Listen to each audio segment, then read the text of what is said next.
I know a person who tried me one time to see if I was real.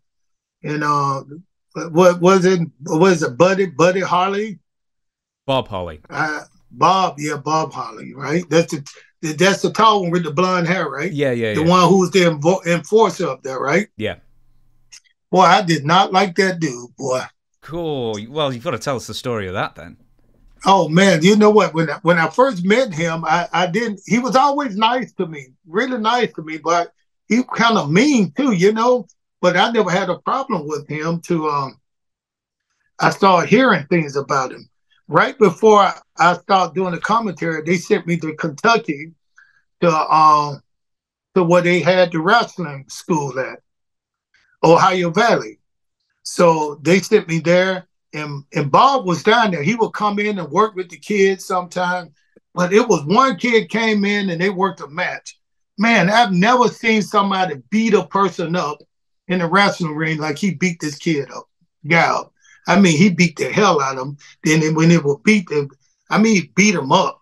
Then he slid out the ring and he said, he talked to me like, he was like, yeah, there's an internet guy who coming in trying to invade us, trying to see if we're real. So that's why I beat him up like that.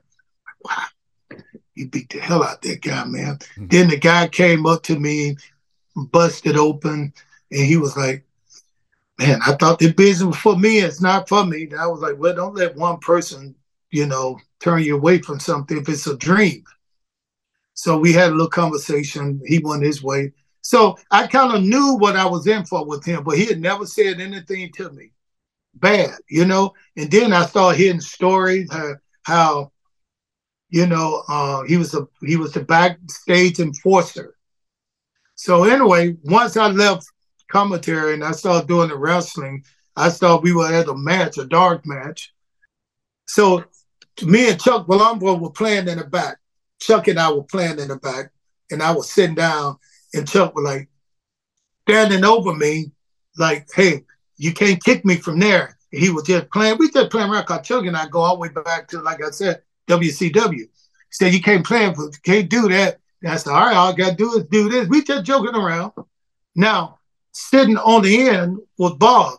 And Bob said right then, he looked at me and he said, hey, I'm going to find out if that karate is for real.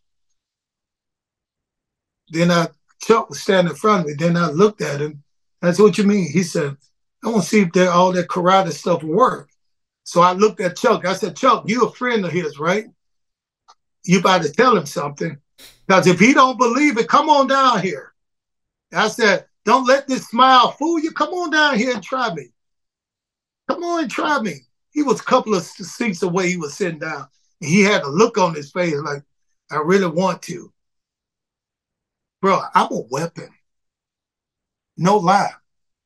I'm a weapon. When I say I'm a weapon, I'm the worst person with hands and feet to mess with.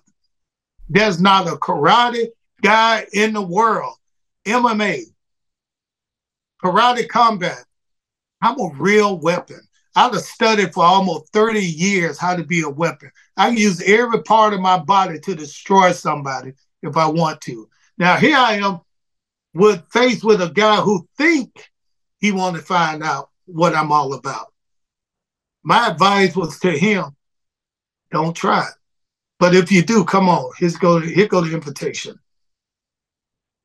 And he didn't do it. He just sat down. Sat down, did he? Of course. It would have been in the news. It would have been everywhere what happened to him. Well, you know, we got to tell Bob goodbye.